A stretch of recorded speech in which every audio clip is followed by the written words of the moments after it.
আচ্ছা শোন, আহ, তাইলে আমরা আগের দিন লাস্ট শেষ করছিলাম হচ্ছে পর্যাবৃত্ত ধর্ম, আহ যোজনী যোজ্যতা দিয়ে শেষ করছিলাম।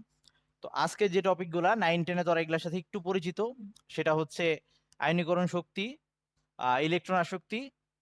চেষ্টা করবো এই দুইটাই আজকে শেষ করার, যদি পসিবল হয় আর তোদের ধৈর্য থাকে।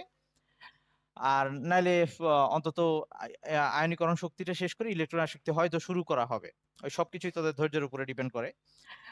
আর হচ্ছে আমরা 9 10 এটাকে খুব শর্ট করে পড়ছিলাম, জাস্ট এটুকু জানছিলাম যে ওই আয়নীকরণ শক্তি কাকে বলে আর এটা কিভাবে পরিবর্তন হয়, অত ডিটেলস আমাদের ইয়া ছিল না। আর কিছু শর্ট কোশ্চেন আসতো অবশ্য, অনেকে ওই টাইমেই কিছু ইন্টারেট টাইপের কোশ্চেন পড়ছিল।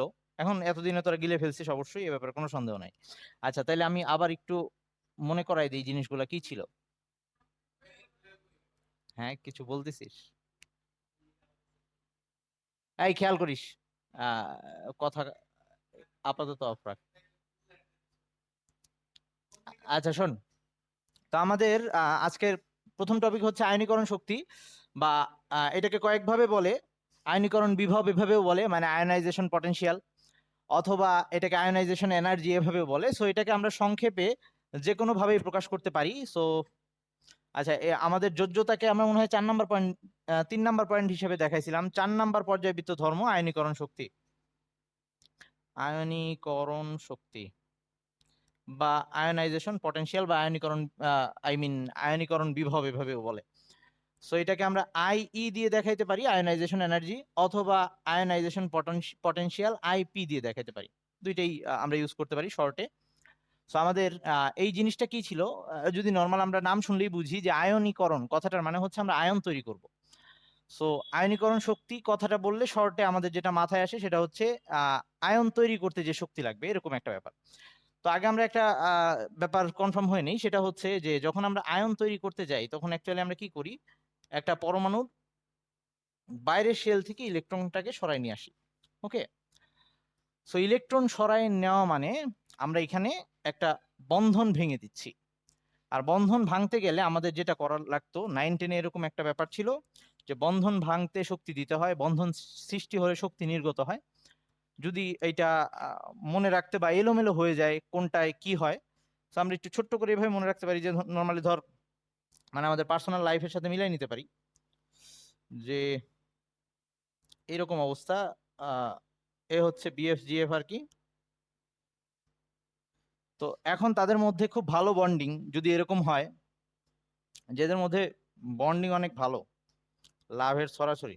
ওকে, তো এখন কেউ যদি এটাকে ভাঙতে চায়, এই বন্ডিংটা ভাঙতে চায়, তাহলে তার কি করা লাগবে? থার্ড পার্সন এসে যদি এই বন্ডিংটাকে ভাঙতে চায়, তাহলে বাইরে থেকে, এটা হচ্ছে থার্ড পার্সন, সে এসে এদের মধ্যে ভাঙন ধরানোর জন্য এদের যে কারো একজনের মাথায় অথবা দুইজনের মাথায় গিয়ে আরেকজনের নামে একটু কানাঘুষা করবে আর কি। সো এইরকম যদি হয়, তাহলে আস্তে আস্তে সে অ্যাকচুয়ালি ব্যাপারটা যেটা করতেছে, মাথা গরম করে দিচ্ছে, মাথা গরম করে দিচ্ছে যাতে বন্ডিংটা ভেঙে যায়। তার মানে আমরা যখন কোনো একটা বন্ধন ভাঙতে যাচ্ছি, আমাদের ওই গরম করার কাজটা করতে হবে, বাইরে থেকে তাপ দিতে হবে। সো আমরা এভাবে মনে রাখতে পারি যে এইখানে যেহেতু নিউক্লিয়াসটা ধরে রাখছিল এই ইলেকট্রনটাকে কোন শক্তি দিয়ে, সেটা ছিল স্থির তড়িৎ আকর্ষণ বল। আগের দিন বলছিলাম যে নিউক্লিয়াস যেহেতু প্রোটন পজিটিভ চার্জ, আর বাইরের শেলের ইলেকট্রনটাকে, যদিও এখানে বিকর্ষণ বলটাও কাজ করে, ইলেকট্রন ইলেকট্রন বিকর্ষণ, তবু আলটিমেট যে লব্ধি বলটা, আকর্ষণ বলটা, এইটা নিউক্লিয়াস এই ইলেকট্রনটাকে ধরে রাখছে। তার মানে এটা একটা আকর্ষণধর্মী বলের মাধ্যমে ধরে আছে। এখন এটাকে যদি আমি ভাঙতে চাই, তাহলে অবশ্যই আমার তাপ দিয়ে এই বন্ধনটা ভেঙে ইলেকট্রনটাকে বাইরে বের করে নিয়ে আসতে হবে। তাহলে এটা একটা আহ যেহেতু বাইরে থেকে তাপ দিতে হইলো, তাহলে এই টাইপের বিক্রিয়াগুলোকে আমরা 9 10-এ বলে আসছিলাম তাপহারী বিক্রিয়া। যে বিক্রিয়ায় বাইরে থেকে তাপ দিতে হয়, অথবা এভাবে চিন্তা করলে পরিবেশ যে বিক্রিয়ায় তাপ হারায়। মানে এখন আমার এই এইটা হচ্ছে সিস্টেম, আর এই বাইরে থেকে এখানে তাপ পাঠাই দেওয়া হচ্ছে, মানে পরিবেশ তাপ হারাচ্ছে, সিস্টেম তাপ পাচ্ছে, এরকম হইলে তখন সেটাকে আমরা তাপহারী বিক্রিয়া বলতাম। তো আমরা এই আয়নীকরণ শক্তির যে সংজ্ঞাটা 9 10-এ অনেক কষ্ট করে আমরা মুখস্থ করছিলাম, এটার আমরা যদি একটু সহজে মনে রাখতে চাই, মানে যা দেখবো তাই উম, দেখে দেখেই বলে বলে ফেলতে পারবো সংজ্ঞা। ধর আমরা সোডিয়াম থেকে একটা ইলেকট্রন সরাইলাম, বানাইলাম সোডিয়াম প্লাস। ওকে, সো এখানে আমি সোডিয়ামের একটা পরমাণু আঁকছি, মানে একটা পরমাণু লিখছি, একটা পরমাণু থেকে একটা ইলেকট্রন সরাই সোডিয়াম প্লাস বানাইছি, এভাবে লিখছি। তো এখন এখানে কিছু ব্যাপার আছে। ধর আমরা একটা জিনিসকে তাপ দিলে প্রথমেই, বা একটা সোডিয়াম খণ্ড নিয়ে একটা ধাতুর খণ্ডকে নিয়ে তাপ দিলে প্রথমেই সেটা থেকে ইলেকট্রন বেরিয়ে আসবে না, কিছু ধাপে ধাপে ব্যাপারগুলো ঘটবে।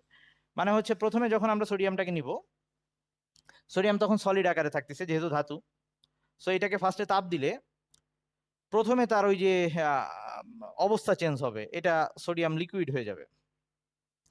তার পরবর্তীতে এটার মধ্যে আরো তাপ দিলে ওই সোডিয়াম খণ্ডটা সেটা গ্যাসে পরিণত হবে, বাষ্পে পরিণত হবে। এবং তারপরে এই পরমাণুগুলা মানে ওই ধাতব বন্ধন ছিন্ন করে আগে দূরে দূরে যাবে, এরপরে ওই পরমাণুগুলাকে আরো তাপ দিলে তখন এটা থেকে ইলেকট্রন বেরিয়ে আসবে। ওকে, মানে গ্যাস অবস্থায়, গ্যাসীয় অবস্থায় নিয়ে তারপরে তাপ দিলে তার মধ্যে থেকে ইলেকট্রন বেরিয়ে আসবে। সো আমাদের এখানে কিছু কন্ডিশন অ্যাপ্লাই করা লাগবে, বা সংজ্ঞাটা দেওয়ার সময় এই ব্যাপারগুলো একটু খেয়াল রাখা লাগবে। এখানে আমাদের বলে দেওয়া লাগবে যে সোডিয়ামটাকে তাপ দিচ্ছি আমরা, কারণ আমরা এই প্রথম থেকেও তাপ তাপ কালেক্ট করতে পারতাম যে সোডিয়ামকে কঠিন থেকে আগে তরল বানাবো, তারপর তরল থেকে গ্যাসীয় বানিয়ে তারপরে এখান থেকে ইলেকট্রন বের করব। কিন্তু আমাদের আয়নীকরণ শক্তি সংজ্ঞা দিতে গিয়ে আমরা এই ধাপ থেকে শুরু করবো অ্যাকচুয়ালি, যে সোডিয়াম এখন গ্যাস হয়ে গেছে, পরমাণুগুলো দূরে দূরে অবস্থান করতেছে, এরপরে এটাকে তাপ দিয়ে ইলেকট্রন সরাই ফেলতেছি। তো তখন যে আয়ন উৎপন্ন হবে তারাও কিন্তু গ্যাসীয় অবস্থায় আছে। মানে অনেকটা আমরা প্লাজমা অবস্থার কথা চিন্তা করতে পারি, যে প্লাজমায় কি হইতো, ওই গ্যাসীয় অবস্থায় আয়নিত হয়ে থাকতো, এরকম একটা ব্যাপার স্যাপার ছিল। আচ্ছা, তো এখন যে ব্যাপারটা দাঁড়াইলো, তাহলে এবার যদি আমরা সংজ্ঞাটা দিতে যাই, সংজ্ঞাটা কিভাবে দিব? আমি সংজ্ঞাটা এটা দেওয়ার জন্য আমরা এখানে কিছু ইয়া করতেছি, যে আমরা এটারে এক মোল, একটা পরমাণু না বলে এক মোল হিসেবে ট্রিট করব। তাহলে এক মোল সোডিয়াম পরমাণু থেকে আমরা একটা একটা করে টোটাল এক মোল ইলেকট্রন সরাই ফেলবো, বানাবো টোটাল এক মোল সোডিয়াম আয়ন। তো তখন আমার যে পরিমাণ তাপ নির্গত হয়ে আসবে, সরি তাপ দিতে হবে, মানে এটা একটা পজিটিভ মান আসবে। পজিটিভ মানটা আমি দেখে বলতেছি, এটা কিন্তু মুখস্থ করা লাগবে না। 495.8, কোনো বইয়ে একটু উল্টাপাল্টা থাকতে পারে, আই মিন কম বেশি হইতে পারে। আমার এখানে নোটে যেটা লেখা আছে আমি সেটাই লিখলাম, 495.8 কিলো জুল পার মোল। আর এগুলা কিন্তু কখনোই মুখস্থ করা লাগবে না। ওকে, ওই যদি দু একটা দিয়েই দেয়, ওই মেডিকেল ভর্তি পরীক্ষাগুলোতে মাঝে মাঝে দেয়, তার জন্য এত মুখস্থ করার কোনো দরকার নেই, ওটা বাদ দিবি। আচ্ছা, তাহলে এখন আমরা এখান থেকে সংজ্ঞা দিব। সংজ্ঞা কিভাবে দিব? এইটা দেখে দেখে এখানে যা লিখছি তাই বলবো। তো প্রথমে আসি, তাহলে সংজ্ঞাটা কি হবে? ফার্স্টে বলা লাগবে গ্যাসীয় অবস্থায়।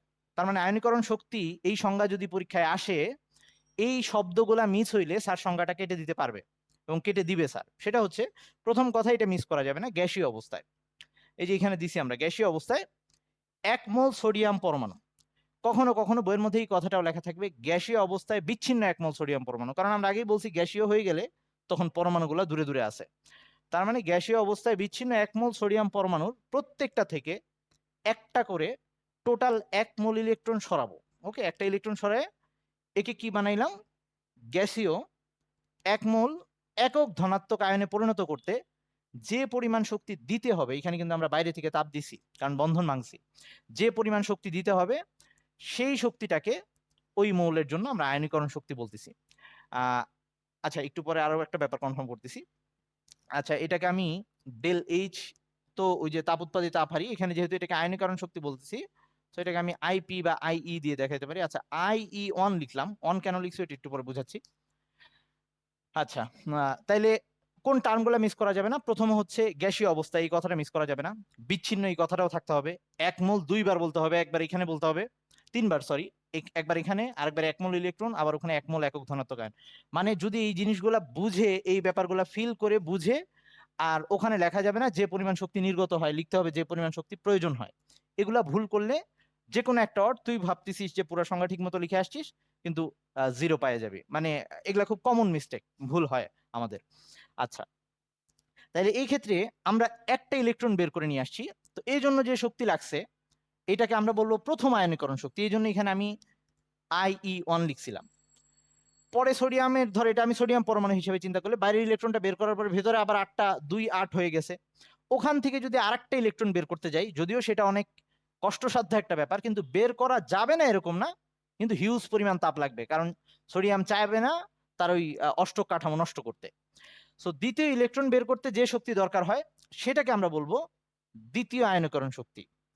তার মানে একটা একক ধনাত্মক আয়ন হয়ে গেলে সেইখান থেকে আবার যদি এক মোল ইলেকট্রন সরাই ফেলি, তখন যে Na2+ হবে সেইটা বানাইতে যে পরিমাণ শক্তি লাগবে সেটাকে বলবো সোডিয়ামের দ্বিতীয় আয়নীকরণ শক্তি।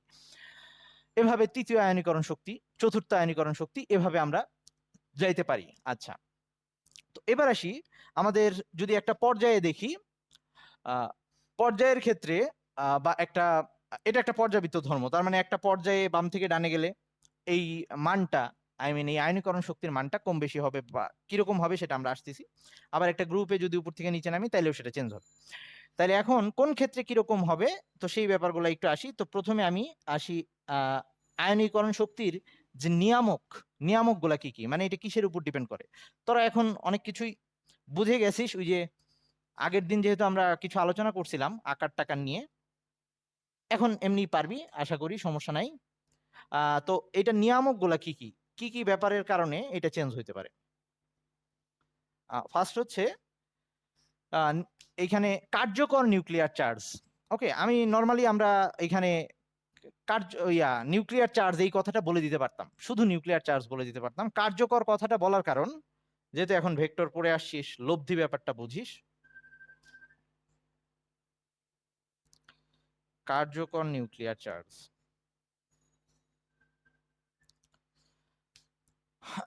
ধর একটা পরমাণুর, আমরা জানি এই ভিতরের প্রোটন গুলা, ধর সোডিয়ামের কথাই ধরি, 11টা প্রোটন ওই বাইরের ইলেকট্রন গুলাকে ধরে রাখে। তো নর্মাল এটা আমাদের খুব ইজিলি আমরা বুঝতে পারতেছি যে এই ইলেকট্রনের প্রতি আকর্ষণ যে বলটা, সেটা হচ্ছে ওই প্রোটন থেকেই আসতেছে। কিন্তু এই 11টা মিলে ইলেকট্রনটাকে যেই বলে টানার কথা ছিল সেই বলে টানতে পারতেছে না, কারণ ভেতরে আরো কিন্তু ইলেকট্রন আছে, ভেতরে শেলের ইলেকট্রন আছে, ওই ইলেকট্রনগুলো কিন্তু আবার বিকর্ষণও করতেছে, যেটাকে আমরা আগের দিন শিল্ডিং ইফেক্ট বা আচ্ছাদন প্রভাব বলছিলাম, যে এই পুরো নিউক্লিয়াসটাকে বাইরে ওই ভেতরের শেলের ইলেকট্রনগুলো ঢেকে রাখছে ওই বাইরের শেলের ইলেকট্রনটাকে টানা থেকে, ওকে, যাতে টানতে না পারে, এরকম একটা ব্যাপার। তার মানে এই 11টা প্রোটন পুরোপুরি ওর উপরে কাজ করতে পারতেছে না, তাহলে ওর কাছে কিন্তু বাইরের শেলের ইলেকট্রনটার কাছে কিন্তু মনে হবে না ওকে 11টা প্রোটন টানতেছে, ওর কাছে অন্য কোনো একটা মান মনে হবে। তো ওই যে যে টানটাও ফিল করবে বা যে চার্জটাও ফিল করবে, যে চার্জ তাকে টানতেছে নিউক্লিয়াস থেকে, সেটাকে আমরা বলতেছি কার্যকর নিউক্লিয়ার চার্জ বা ইফেক্টিভ নিউক্লিয়ার চার্জ, সহজ কথায় লব্ধি। ওকে, কাটাকাটি করে যেটা থাকতেছে। সো এইটার মান যত বাড়বে, এই ইফেক্টিভ নিউক্লিয়ার চার্জ যত বাড়ে এই আয়নীকরণ শক্তি তত বাড়বে, স্বাভাবিক ব্যাপার। এটা যত বাড়ে আয়নীকরণ শক্তি তত বাড়বে। এইটুক নিয়ে তো কারো কোনো কনফিউশন নাই, কারণ পজিটিভ যত হবে। তো এখন আসি আমরা একই পর্যায়ে যদি বাম থেকে ডানে যাই, তাইলে প্রোটন সংখ্যা বাড়তেছে, তাই না? আবার একই গ্রুপে উপর থেকে নিচে নামলে কি অবস্থা, প্রোটন সংখ্যা বাড়ে না কমে? তাইলেও কিন্তু প্রোটন সংখ্যা বাড়ে। তাইলে আমরা যদি শুধু এই কথাটা বলতাম যে নিউক্লিয়ার চার্জ বাড়লে বাড়ে, কি বলে, এই যে আয়নীকরণ শক্তি বাড়ে। এই আসিস তো ক্লাসে, বুঝতেছিস তো? না বুঝলে বলিস কিন্তু। ওকে, এতিম ফিল করিস না, আগের ক্লাস যে মিস করছিস তাতে ক্ষতি হবে না, বুঝতে পারবি। ওকে, তাহলে আমি যদি শুধু এই কথাটা বলতাম নিউক্লিয়ার চার্জ বাড়লে আয়নীকরণ শক্তি বাড়ে, তাহলে কি দাঁড়াইতো, আমি পর্যায়ে বাম থেকে ডানে গেলেও কিন্তু প্রোটন বাড়তিছে, তাইলে আয়নীকরণ শক্তি বাড়ার কথা। আবার উপর থেকে গ্রুপে নিচে নামলেও প্রোটন সংখ্যা বাড়তিছে, তাইলেও আয়নীকরণ শক্তি বাড়ার কথা। কিন্তু এই কথাটাই এখানে পার্থক্যটা করে দিচ্ছে, কার্যকর নিউক্লিয়ার চার্জ।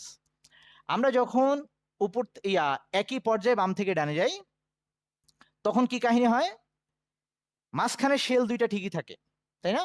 মাঝখানে শেল দুইটা ঠিকই থাকে, ওই যে পর্যায়ে একই পর্যায়ে টোটাল শেল, মোট শেলের পরিমাণ সেম থাকে। মানে এটা যদি সোডিয়াম হয়, আমি যদি ম্যাগনেসিয়ামে যাই তখন ভিতরে 12টা প্রোটন আসবে, এইখানে আর একটা এক্সট্রা আসবে, এরকম, মানে একই শেল থাকতেছে।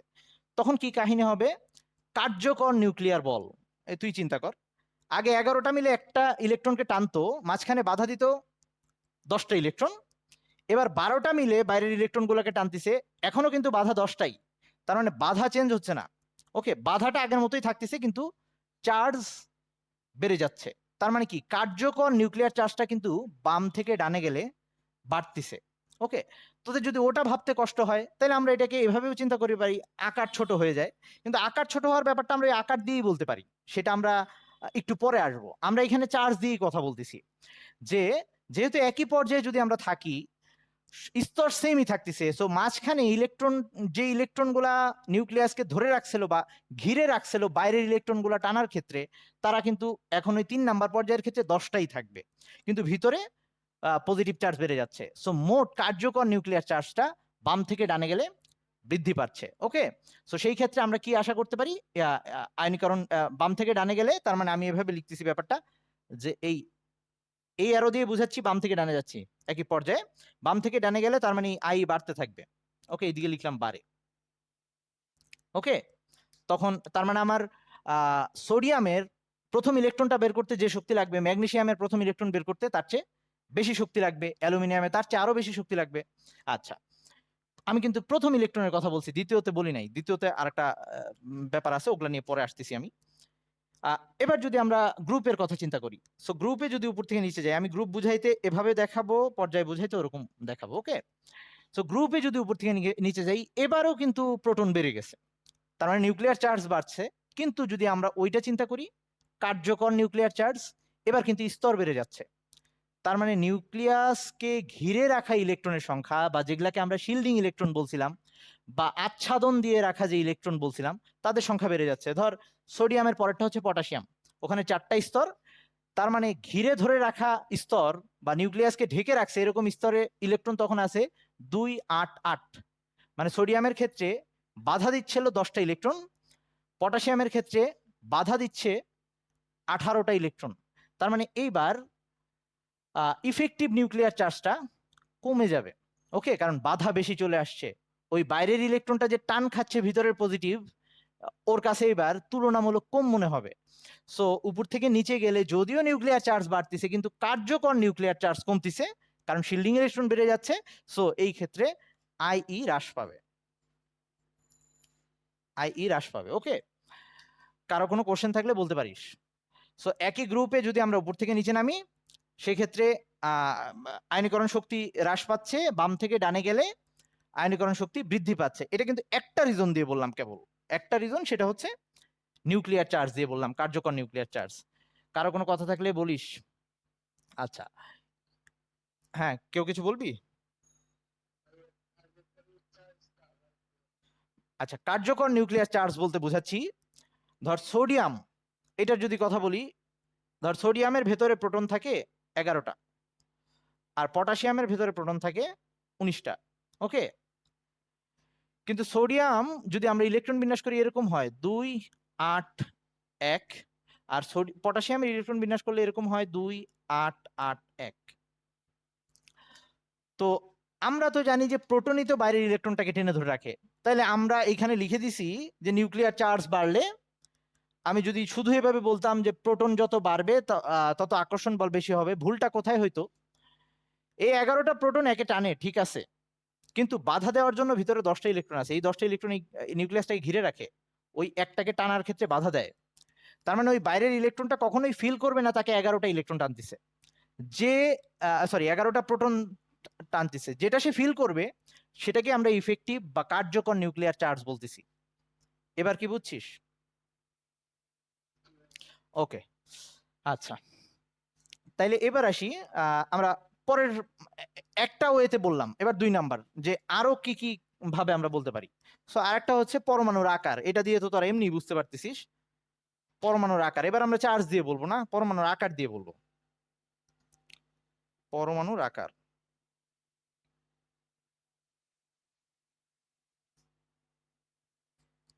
ওকে, এই ক্ষেত্রে যেহেতু নিউক্লিয়াসটাই বাইরের ইলেকট্রনটাকে ধরে রাখে, সো যত আকার ছোট হয়ে আসবে নিউক্লিয়াসের সাথে বাইরের ইলেকট্রনের দূরত্ব কমে আসবে, চেপে আসবে। সো বাইরের ইলেকট্রনটাকে তখন আমার তাপ দিয়ে সরাইতে বেশি শক্তির দরকার হবে। ওকে, তার মানে আকার যত বাড়বে সহজে ইলেকট্রন বের করতে পারবো কম শক্তি দিয়ে, তার মানে আয়নীকরণ শক্তি হ্রাস পাবে। আর আকার যত কমবে আয়নীকরণ শক্তি তত বৃদ্ধি পাবে। এইটা নিয়ে মনে হয় কারো কোনো কোশ্চেন নাই, কারণ চেপে আসলে যত চেপে আসবে এই নিউক্লিয়াসের সাথে ওই ইলেকট্রনের আকর্ষণ বল তত বাড়বে। সো এই ক্ষেত্রে আমরা যদি ওই আগেরটার মতো চিন্তা করি, যে আমরা জানি যে পরমাণুর আকার বাম থেকে ডানে গেলে হ্রাস পায়, সো সেই ক্ষেত্রে আয়নীকরণ শক্তি বাড়তে থাকবে। আর উপর থেকে নিচে নামলে পরমাণুর আকার বৃদ্ধি পায়, সেক্ষেত্রে আয়নীকরণ শক্তি এটা কিন্তু আমি আয়নীকরণ শক্তির কথা লিখছি, সেক্ষেত্রে আয়নীকরণ শক্তিটা হ্রাস পাবে। ওকে, আচ্ছা এবার 3 নাম্বার শিল্ডিং ইফেক্ট, মানে একটা ব্যাখ্যার মধ্যেই সব আমি বলে ফেলছি, এখন জাস্ট মনে করাই দিচ্ছি। 3 নাম্বার হচ্ছে শিল্ডিং ইফেক্ট বা আচ্ছাদন প্রভাব, যেটা একটু আগে বলে আসলাম।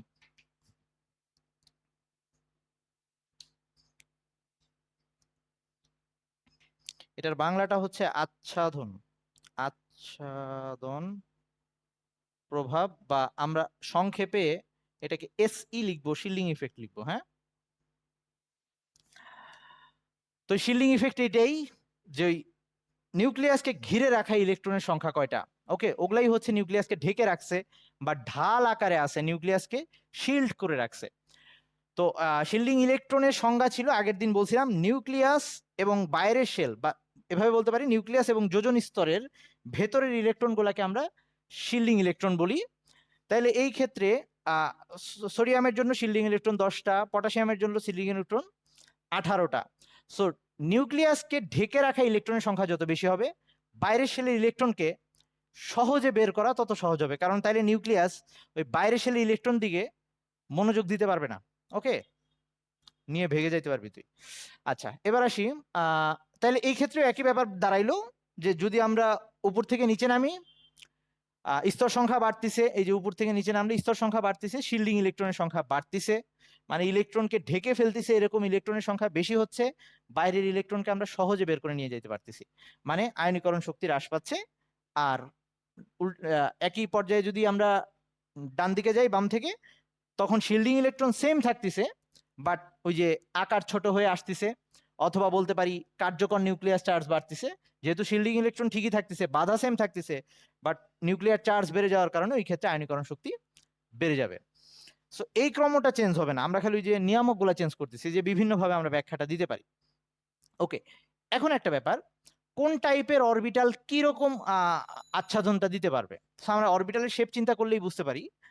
ধর যদি এস অরবিটাল, কোন একটা পরমাণুর এস অরবিটাল ইলেকট্রনকে নিউক্লিয়াসকে ঘিরে রাখে, তাহলে সেই ক্ষেত্রে শিল্ডিং ইফেক্টটা যেরকম হবে, এস অরবিটাল কি পুরো ফুটবল শেপ, তার মানে ভালো মতো ইলেকট্রন পুরা ঘিরে ধরে রাখতে পারবে।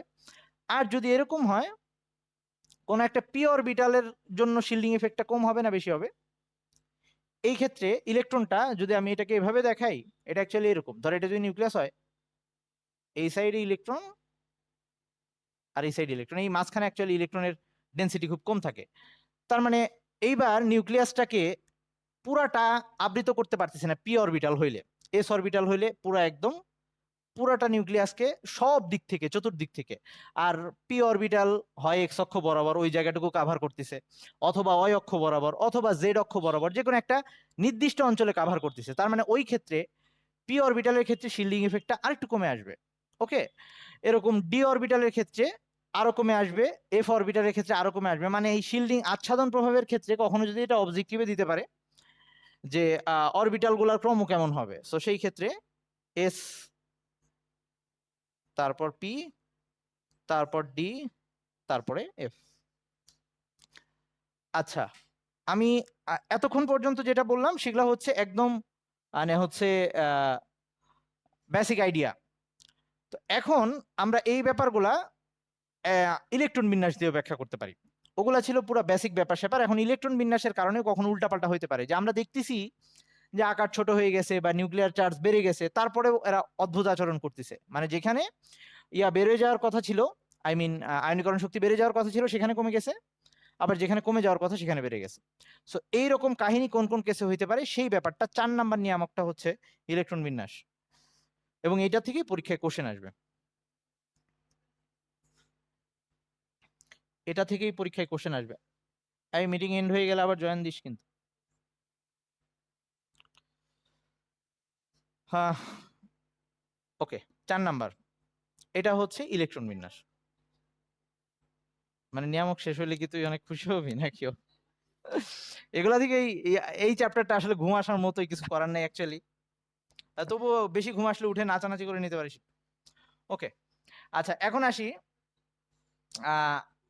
এই যে ইলেকট্রন বিন্যাস দিয়ে, যেমন ধর আমরা এই মাত্র বলছি বাম থেকে ডানে গেলে আকার হ্রাস পায়, বা ওই যে ইফেক্টিভ নিউক্লিয়ার চার্জ, যেভাবেই বলি নাইট্রোজেন, নাইট্রোজেন হচ্ছে 1s2 2s2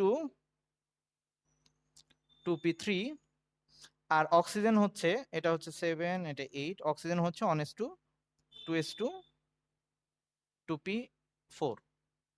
সো আমি নাইট্রোজেন থেকে একটা ইলেকট্রন বের করে ফেলতে চাই আর অক্সিজেন থেকে একটা ইলেকট্রন বের করতে ফেলতে চাই, তাহলে আমার নর্মাল যদি আমি ওই যে সবগুলো এতক্ষণ যা যা পড়লাম সেগুলো দিয়ে একটু যাচাই করি, সোডিয়াম একই পর্যায়ে কিন্তু নাইট্রোজেন আর অক্সিজেন, তাহলে ওর 7 ওর 8 ইফেক্টিভ নিউক্লিয়ার চার্জ কার বেশি?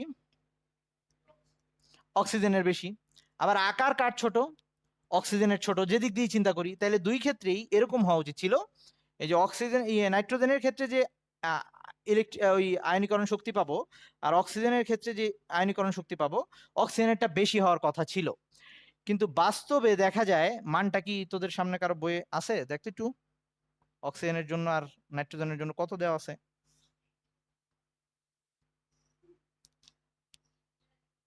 ইলেকট্রন বিন্যাসের মধ্যে দেখতো, আচ্ছা ওইট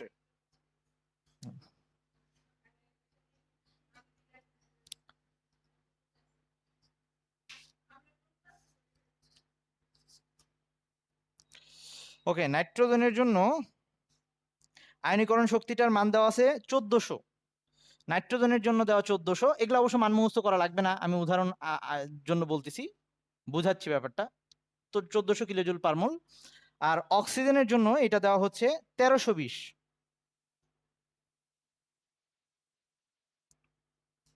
মানে মুখস্থ করা লাগবে না। হ্যাঁ, মানগুলো নির্দিষ্ট, একটা ইলেকট্রন বের করতে গেলে নির্দিষ্ট, পরের ইলেকট্রন বের করতে গেলে আবার ডিফারেন্ট। একটু সবাই খেয়াল কর। তো দেখ, আমরা নর্মালি আশা করতেছি যেহেতু অক্সিজেনের ইফেক্টিভ চার্জ বেশি, তাইলে এটা বেশি হওয়ার কথা ছিল, কিন্তু উল্টা হয়ে গেল, ওর 1400 আর 1320। তাহলে এই ক্ষেত্রে আমাদের ওই বাকি তিনটা নিয়ামকের কোনোটা দিয়ে আমরা ব্যাখ্যা করতে পারছি না, এবার আটকে গেছি। এইবার আমাদের যাইতে হবে এই ইলেকট্রন বিন্যাস দেখে ব্যাখ্যাটা করতে হবে। সো এটাই পরীক্ষায় আসে। ওই 9-10-এ যে বলছিলাম যে ইন্টারের কিছু কোশ্চেন এরকম টেস্ট পেপারে ছিল, তার মধ্যে এগুলো একটা। যে এইখানে দেখ কি ব্যাপারটা হচ্ছে, এইখানে আমরা যদি ইলেকট্রন বিন্যাস দিয়ে ব্যাখ্যা করতে যাই, আমরা জানি যে এই নাইট্রোজেনের মধ্যে পি অরবিটালের মধ্যে তিনটা পি অরবিটালের যে তিনটা ভাগ, তার মধ্যে প্রত্যেকটার মধ্যে একটা একটা করে ইলেকট্রন আছে। আর অক্সিজেনের মধ্যে লাস্টের পি অরবিটালের প্রত্যেকটাতে মানে আর কি এরকম অবস্থা, একটাই জোড়া, বাকিটাতে একটা একটা, এরকম অবস্থা আছে। তাহলে আমরা আবার এটাও শিখে আসছি কোনটা বেশি স্টেবল অবস্থা, অর্ধপূর্ণ বা পূর্ণ, এভাবে থাকলে অরবিটালটা স্টেবল থাকে। তাহলে এই ক্ষেত্রে এই দুইটা অরবিটালের মধ্যে বা নাইট্রোজেনের কথা যদি চিন্তা করি, যে নাইট্রোজেন অলরেডি স্টেবল হয়ে আছে, সে চাইবে না তার এই একটা ইলেকট্রন কেউ নিয়ে নিক, সে বাধা দিবে, এই জন্য বেশি বাধা দিচ্ছে, যদিও তার ইফেক্টিভ নিউক্লিয়ার চার্জ আকার সেগুলো ছোট। আর অক্সিজেনের কি অবস্থা, ওর ওই একটা ইলেকট্রন সরাই ফেললে ওর জন্য আরো সুবিধা হয় না? স্মৃতি দিয়ে খেয়াল করিস, মানে ওর জন্য আরো সুবিধা হয়, অর্ধপূর্ণ হয়ে যায়। ওকে, তার মানে ওর জন্য যেহেতু আরো বেটার হয়, এই জন্য নাইট্রোজেনের তুলনায় সহজে ছেড়ে দিচ্ছে। তার মানে আমরা আগের নিয়ামকগুলা দিয়ে এগুলো কিন্তু ব্যাখ্যা করতে পারতেছি না, কিন্তু এটাই কিন্তু বেসিক ছিল। তার মানে এখানে একটা ব্যতিক্রম ঘটে গেল। এরকম আরো কিছু ব্যতিক্রম আছে একই রকম ব্যাখ্যা। এটা তো নাইট্রোজেন অক্সিজেন বললাম, আরো আছে বেরিলিয়াম আর বোরনের মধ্যে। এটা 4, এটা 5। বেরিলিয়ামের মধ্যে কি হয়, বেরিলিয়ামের লাস্টে হচ্ছে 1s2 2s2, আর বোরনের হচ্ছে 1s2 2s2 2p1। সো উচিত ছিল ওই যে যদি আমরা আবার ইফেক্টিভ নিউক্লিয়ার চার্জ দিয়ে চিন্তা করি বা আগের তিনটা নিয়ামক দিয়ে চিন্তা করি, তাইলেই এই বোরনের অবশ্যই বেশি হওয়ার কথা ছিল, কিন্তু তা না হয়ে বোরনের মধ্যে দেখ এখানে 2p, 3ও না 6ও না, মানে অর্ধপূর্ণও নাই পূর্ণও নাই, বরং এটা ছেড়ে দিলে তার জন্য বেটার, কারণ এই যে একটা জোর কাঠামো পাচ্ছে। ওকে, দুইটা ইলেকট্রনই জোড়া, সো এই ইলেকট্রনটাকেও সহজে ছেড়ে দেয়।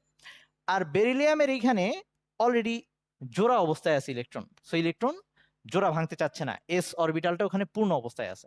সো এই ব্যতিক্রমগুলা পরীক্ষায় এই কোশ্চেনটাই আসবে, কোন গ্রাফটা উদ্দীপকে দেওয়া থাকবে আমি একটু বলতেছি। এই যে এই গ্রাফটা উদ্দীপকে দেওয়া থাকবে, দেখবি টেস্ট পেপার খুললে এরকম এই গ্রাফটা একদম কমন একটা কোশ্চেন। এই এরকম একটা গ্রাফ পাবি, এই যে আমি এখন এটা রাখবো তোদের বইয়ে, যে কোনো একটা বইয়ে, ওই আয়নীকরণ শক্তি ভার্সেস পারমাণবিক সংখ্যা, এরকম পুরাটা আঁকবো না, জাস্ট বলতেছি বলতেছি সব আসতেছি, কিচ্ছু বাদ যাবে না। ওকে, তো এই বেরিলিয়াম বোরন এবং একই সাথে এটা আরেক জায়গায় দেখা যায়, সেটা হচ্ছে যে ফসফরাস আর সালফার। ওকে, 15 আর 16, ওই ক্ষেত্রে একই ব্যাপার। 15 আর 16 এই জোড়া সবগুলাই দেখে রাখবি, একই রকম ব্যাখ্যা। আচ্ছা, তো এখন ওই যে ওই ব্যাপারটা আসতেছি যে গ্রাফে কি কাহিনী হয়, এখন তারা ওটা বলতে পারবে, ওই গ্রাফ দিয়ে ব্যাখ্যা করতে আসবে যে কেন এরকম হয়েছে গ্রাফের মধ্যে। গ্রাফটা এরকম, এই বরাবর আমরা পারমাণবিক সংখ্যা দেখাবো, উদ্দীপকে দেওয়া থাকবে, তোদের কখনো এটা আঁকতে হবে না। আর এই বরাবর দেখাবো প্রথম আয়নীকরণ শক্তি, ওই বারবার প্রথম কথাটা উল্লেখ করতেছি, কারণ দ্বিতীয়টা আনতে গেলে উল্টাপাল্টা হইতে পারে। কারণ ধর একটা উদাহরণ দিচ্ছি, যে সোডিয়ামের বাইরে শেলে একটা ইলেকট্রন ছেড়ে দিলে ওর জন্য সুবিধা হয়, কারণ তাইলে অষ্টক পূর্ণ হয়ে যায়, 2 8 নিশ্চয় গ্যাসে ইলেকট্রন বিন্যাস পেয়ে যায়। কিন্তু ম্যাগনেসিয়ামের বাইরে শেলে একটা ইলেকট্রন ছাড়লে ওর ঝামেলা না। আজান দিচ্ছে? আচ্ছা ঠিক আছে, শোন, আমি একটু আবার জয়েন দিই, তোরা সবাই আরেকবার একটু জয়েন দে, টাইম প্রায় এন্ড হয়ে গেছে।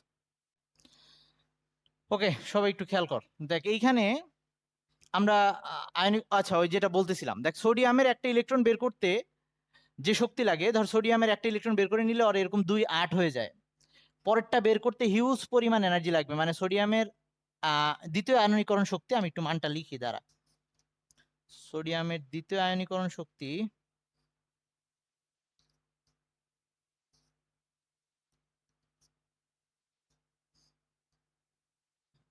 আচ্ছা এখানে পটাশিয়ামেরটা দেওয়া আছে, আচ্ছা পটাশিয়ামেরটার জন্য লিখি, পটাশিয়াম আর সোডিয়ামের ইলেকট্রন বিন্যাস তো সেম রকম, একটা হচ্ছে 2 8 8 1, আর তাহলে ওই বাইরের একটা ইলেকট্রন, ওই একই ব্যাপার। সো এইটাকে সরাইতে গিয়ে পটাশিয়ামের ক্ষেত্রে যে শক্তিটা লাগে, কখনো এগুলা মুখস্থ করা লাগবে না, সো তোরা পেন নিস না, আমিও পারি না, 418 প্লাস 418 কিলোজুল, এটা দরকার হয়। এখন এটা হয়ে যাওয়ার পর আরেকটা যদি এখান থেকে বের করতে চাই, মানে ওই 2 8 8 যে হয়ে গেছে, আই মিন যদি আমি কে প্লাস বানানোর পরে, এটা হচ্ছে কে প্লাস বানানোর জন্য, আমি যদি এটাকে এখন কে 2 প্লাস বানাইতে চাই, আরেকটা বের করে আনতে চাই, যখন সে নিষ্ক্রিয় গ্যাসে ইলেকট্রন বিন্যাস পেয়ে গেছে, তখন আমার তাপ দেওয়া লাগবে প্রায় 3070 কিলোজুল, হিউজ পরিমাণ। রিজন কি? কারণ সে তখন আর চাইবে না ওই ইলেকট্রনটা ছাড়তে। কিন্তু এই একই ব্যাপারটা আমি কেন বারবার ওই যে প্রথম আয়নীকরণ শক্তি কথাটা উল্লেখ করতেছি, এটাই বুঝাচ্ছি, ওই একই ব্যাপারটা যদি আমরা ম্যাগনেসিয়ামের জন্য চিন্তা করি, আচ্ছা ম্যাগনেসিয়ামের জন্য আমার হাতে আপাতত বইয়ে মান পাচ্ছি না আমি, আচ্ছা ম্যাগনেসিয়াম যদি প্লাস বানাই, ম্যাগনেসিয়াম প্লাস বানাইলে ফার্স্টে ধর ম্যাগনেসিয়ামের তো বাইরে শেলে ইলেকট্রন এরকম 2 8 2, তাহলে প্রথম ইলেকট্রনটা যখন বের করে নিব, ও সহজে ইলেকট্রনটা ছাড়তে চাইবে না, কারণ এখানে জোড়া অবস্থায় আছে। সো তখন যে পরিমাণ শক্তিটা লাগবে প্রথম ইলেকট্রন, আমি লিখলাম না মান, কিন্তু যখন এইটা থেকে আবার 2 নাম্বারটা বের করতে যাব, IE2 বানাইতে যাব, তখন আবার সে ইজিলি ছেড়ে দিবে। মানে পটাশিয়ামের ক্ষেত্রে যদিও প্রথমটা বেশি, পরের প্রথমটার তুলনায় পরেরটা অনেক বেশি হয়েছে, কিন্তু ম্যাগনেসিয়ামের ক্ষেত্রে উল্টাটা হবে, দেখা যাবে প্রথমটা অনেক বেশি আর দ্বিতীয়টা সে সহজেই ছেড়ে দিচ্ছে, দ্বিতীয়টার ক্ষেত্রে তুলনামূলক কম তাপ লাগতেছে। কারণ ম্যাগনেসিয়াম যখন এই যে এরকম হয়ে গেছে, এই 2 8 2 ছিল, ওটা থেকে 2 8 হয়েছে, পরে 2 8 1 হয়েছে, আরো একটা ছেড়ে দিলেও 2 8 হয়ে যাবে, মানে নিশ্চয়ই গ্যাসে ইলেকট্রন বিন্যাস পাবে, তখন সে আরো সহজে ছেড়ে দিবে। মানে ডিপেন্ড করবে ওর প্রবণতাটার উপরে আমার কি পরিমাণ ইয়া দিতে হবে। এই জন্য বারবার আমি প্রথম কথাটা উল্লেখ করতেছি, কারণ দ্বিতীয়টা নিয়ে বলতে গেলে তখন আবার এক একটার এক এক রকম হয়ে যাবে, তখন আর ওই রুলগুলা মানবে না। মানে আমি যে এতক্ষণ রুলগুলা বলে আসছি, আয়নীকরণ শক্তি এটা এটার উপর ডিপেন্ড করে, বারবার প্রথম আয়নীকরণ শক্তিটা বলে মুখে ফেনা তুলে ফেলতেছি, রিজন এটাই, এই ক্ষেত্রে প্রথম ইলেকট্রনটা বের করতে যে শক্তি লাগছে, দ্বিতীয় ইলেকট্রনটা বের করতে বেশি শক্তি লাগছে, কারণ দ্বিতীয় ইলেকট্রন বের করার সময় আমি আর স্টেবল কাঠামো নষ্ট করতে গেছিলাম। ম্যাগনেসিয়ামের ক্ষেত্রে প্রথম ইলেকট্রন বের করতে যে শক্তি লাগবে সেটা কিছু একটা হবে, মানে প্রথম ইলেকট্রন বের করলে 2 8 2 থেকে এরকম হয়ে যাবে, পরের বার যখন আমি ওকে আরেকটা ইলেকট্রন বের করে 2 8 বানাইতে যাব, তখন তুলনামূলক কম শক্তি লাগবে, কারণ ও চাইবে এটা থেকে এটা হইতে। কথা কি বোঝা গেছে? কারণ স্টেবল কাঠামো সে চাচ্ছে। ওকে, যা হোক, আবার একটু টাইম চলে গেল, কি আর করা, বোঝার লাগতো। ওকে, এবার আসি, ধর আমরা তাহলে একটা পরীক্ষায় যেটা আসবে, যে ধর আমরা যদি পারমাণবিক সংখ্যা, এটা হাইড্রোজেনের কথা চিন্তা করি, সো হাইড্রোজেনের বাইরে শেলে ইলেকট্রনটা বের করতে আমার যে শক্তি লাগবে, ধর শক্তির মান এটা ধরলাম আমি, এটা হাইড্রোজেন। তো 2 পারমাণবিক সংখ্যা হচ্ছে হিলিয়ামের, হিলিয়াম নিষ্ক্রিয় গ্যাস, তার কোনো ইচ্ছা নাই ইলেকট্রনের ওই কাঠামোটা নষ্ট করা, হিলিয়ামের জন্য হিউজ পরিমাণ তাপ দেওয়া লাগবে, এই বিন্দুটা অনেক উপরে উঠে যাবে। তারপরে বোরন, সরি বোরন না, লিথিয়াম 3 নাম্বার। এর জন্য আবার লিথিয়ামের বাইরে শেলে একটা ইলেকট্রন সে ইজিলি ছাড়বে, ধরলাম এটা এখানে কোথাও একটা মান, এরকম কিছু একটা, ওকে উপরে। তারপরে বোরন, সরি হ্যাঁ বোরন, তারপরে 4 নাম্বার হচ্ছে বোরন। সো বোরনের আর সরি বোরন না, সরি বেরিলিয়াম, তারপরে হচ্ছে 5-এ, ওকে বেরিলিয়াম তারপরে বোরন, ওই যে একটু আগে আমরা করে আসছিলাম বেরিলিয়াম আর বোরন। তো আমরা কি আশা করতেছি, আমরা আশা করছিলাম ওই যে বেরিলিয়াম এর তুলনায় বোরনের মানটা বেশি হবে, কিন্তু এটা উল্টা হয়ে যাবে। দেখা যাবে যে বোরনের ক্ষেত্রে মানটা কম হবে, মানে এই 5 নাম্বারের ক্ষেত্রে মানটা কম হবে, আবার ইসের ক্ষেত্রে এই বেরিলিয়ামের ক্ষেত্রে মানটা বেশি হচ্ছে, মানে এরকম একটা গ্রাফ আমরা পাবো, এরকম এই যে কম বেশি হচ্ছে। ওকে, সো এই পরীক্ষা এগুলাই আসবে যে কেন এইটা এরকম কম বেশি হয়েছে, এরকম বিন্দু দিয়ে দিবে যে এখানে ধর এক্স ওয়াই, বললো যে এক্স ওয়াই কেন ওরকম হয়েছে, তারপরে ওই ফসফরাস, তারপরে সালফার যেটা বলছিলাম ওরকম দিবে, এরকম গ্রাফ দিয়ে ব্যাখ্যা করতে বলবে। সো ব্যাখ্যা ওটাই ইলেকট্রন বিন্যাসের ব্যাপার স্যাপারই। তারপরে কারো কোনো কোশ্চেন থাকলে পরের দিন বলিস। তো এইটা গেল হচ্ছে আয়নীকরণ শক্তি। যদি আয়নীকরণ শক্তি বুঝে থাকিস, ইলেকট্রন আসক্তি তার পুরা উল্টা। সো একটু ধৈর্য ধরলে ইলেকট্রন আসক্তি আমরা এখন শেষ করে ফেলতে পারবো। জাস্ট আয়নীকরণ শক্তি যেরকম ছিল তার উল্টা ভাবে ব্যাখ্যা করব। একটু কিছু ব্যতিক্রম জিনিসপত্র আছে, সেগুলো আমি বলবো।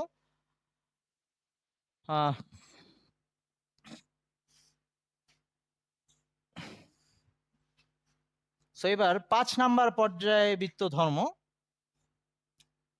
সেটা হচ্ছে ইলেকট্রন আসক্তি। ইলেকট্রন আসক্তি সেটার যদি আমরা ওই ইয়াটা ইংলিশে হচ্ছে ইলেকট্রন অ্যাফিনিটি, সো আমি ইএ দিয়ে দেখাবো। হ্যাঁ, ইলেকট্রন অ্যাফিনিটি ইএ দিয়ে দেখাচ্ছি। সো এই ক্ষেত্রে ব্যাপারটা কি দাঁড়াচ্ছে, আগেরটা ছিল আমরা বাইরে থেকে ইলেকট্রন সরাই নিছি, বন্ধন ভাঙছি। এবার উল্টা কাজ করব, বন্ধন গড়ে দিব। ধরো যে ওই বিএফ আর ডিএফ এর যেটার বন্ধনটা ভেঙে গেছিল, তো তারা এখন হার্ট ব্রেক অবস্থায় আছে, এরকম একটা কিছু। আচ্ছা যা হোক, তো এখন কেউ যদি চায় মধ্যস্থতা করে দিবে, মানে যেটা অবশ্য জামাই বউ হইলে এটা খুব সহজের কাজ হইতো, এখন উল্টা হইতে পারে। আচ্ছা যা হোক, এটা হচ্ছে থার্ড পার্সন। তো এখন এসে এই থার্ড পার্সন এসে এটাকে ঠিকঠাক করে দিবে আর কি।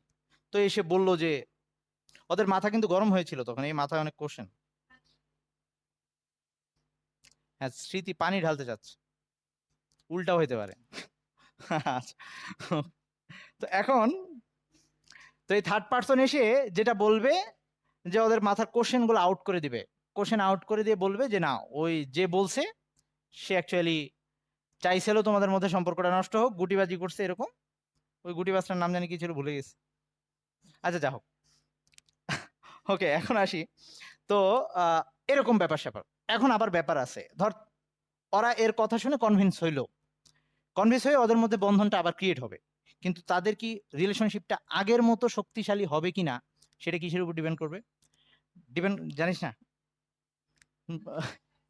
বেহালার উপরে না, সরি ওই কি, আচ্ছা আচ্ছা ওকে বাদ দে। এখন আসি।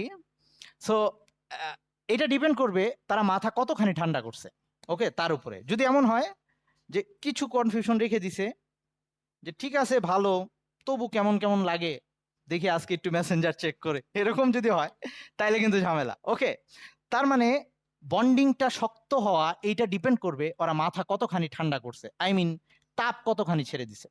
তার মানে আমরা বলতে পারি যে একটা বন্ধন যখন গড়বে, আবার এই আগের বার তো 3টা লাভ দিয়েছিলাম, ধর এখন 2টা আসছে, ওই যে কোশ্চেন এখন যায় নাই, আরো একটা বাদ আছে এখন। ওকে, সো বন্ধন কত শক্তিশালী হচ্ছে এটা ডিপেন্ড করবে মাথা কত ঠান্ডা করতেছে, আই মিন দ্বিধাদ্বন্দ্ব কত দূর করতেছে। এর মানে মাথা ঠান্ডা করা মানে কি, সে পরিবেশে তাপ ছেড়ে দিয়ে, মানে মাথার ব্রেন যে গরম হয়েছিল সেটা পরিবেশে ছেড়ে দিয়ে রাখবে। তার মানে বন্ধন সৃষ্টি হয় একটা তাপ উৎপাদী বিক্রিয়া, বন্ধন সৃষ্টি হলে তাপ বেরোয় আসে।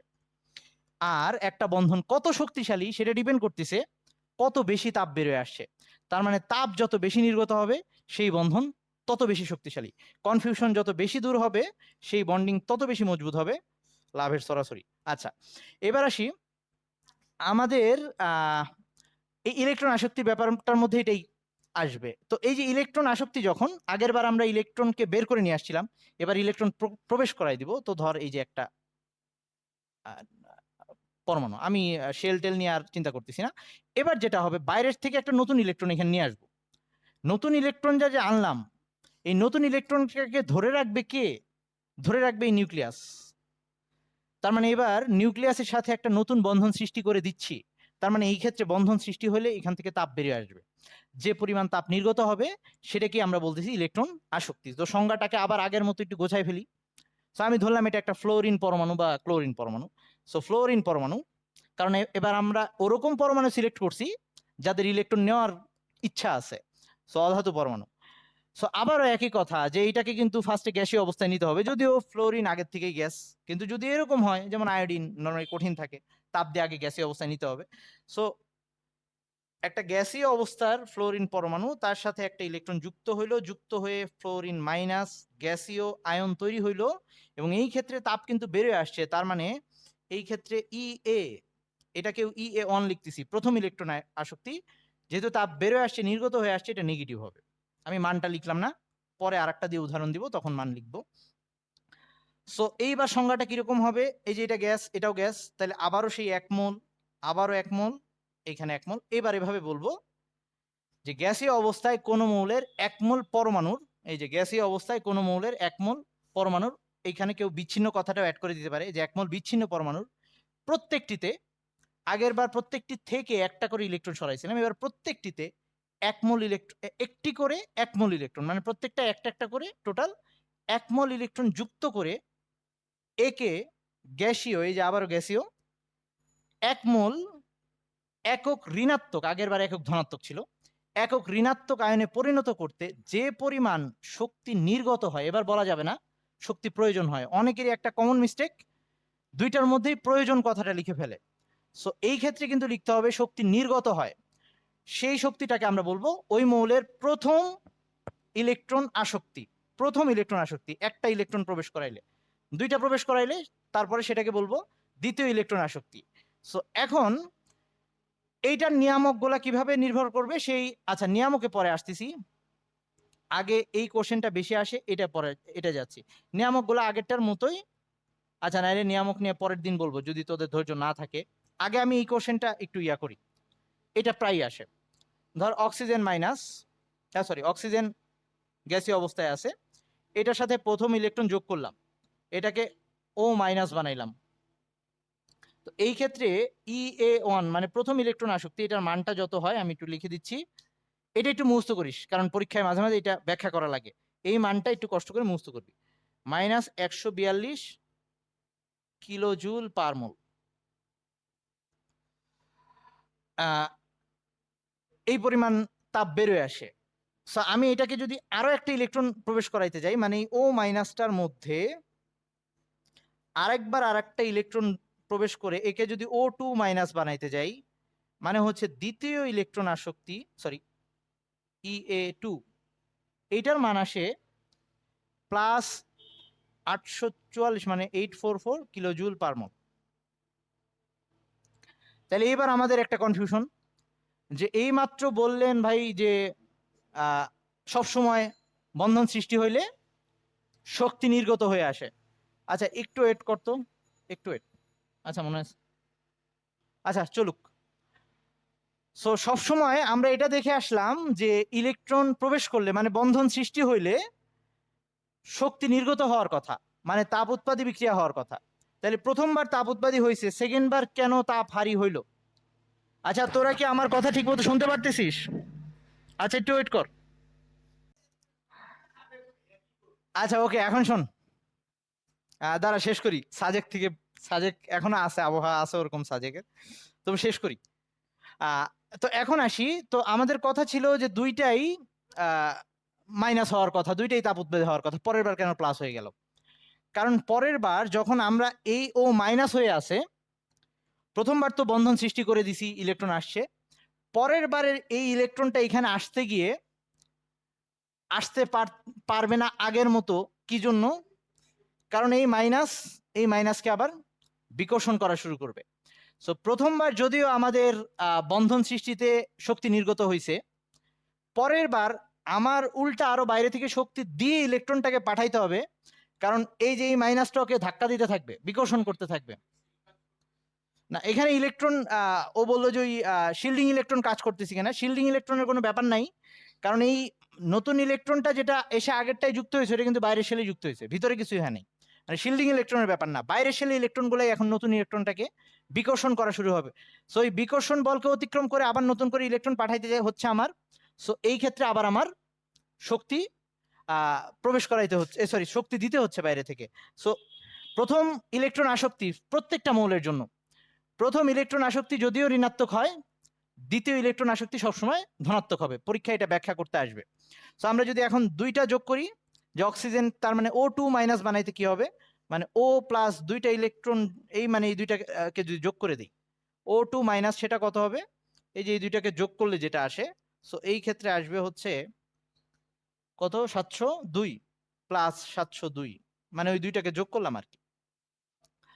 সো পরীক্ষা এই কোশ্চেনটা একদম কমন, যে প্রথম ইলেকট্রন আসক্তি ঋণাত্মক হলেও দ্বিতীয় ইলেকট্রন আসক্তি ধনাত্মক হয় কেন, ব্যাখ্যা করো। আচ্ছা আমি তোদেরকে পেইন দিব না, আজকে এখানেই শেষ করব ছোট্ট একটা কথা বলে। হ্যাঁ ছোট্ট ওকে, ওই নিষ্ক্রিয় গ্যাসগুলা যেগুলো হিলিয়াম, নিয়ন, আর্গন, আচ্ছা আমি নিষ্ক্রিয় গ্যাস কথাটা লিখতেছি,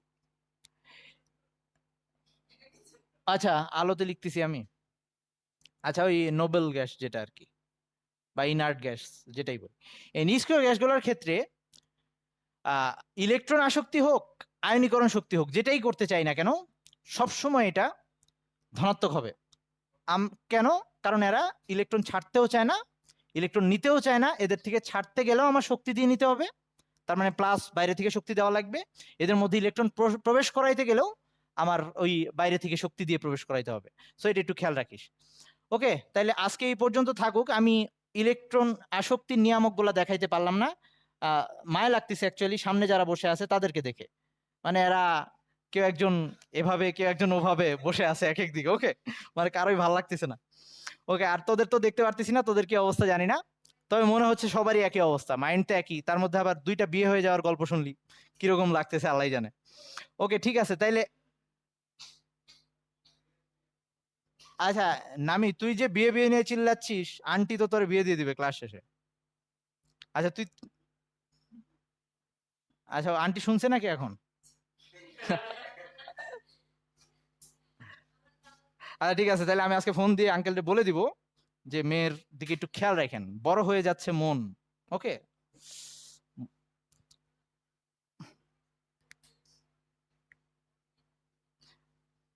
না মন বড় হয়ে যাচ্ছে আর কি, মানে দেখে তো ওকে আঙ্কেল আন্টির কাছে ছোট্ট মনে হয় আর কি।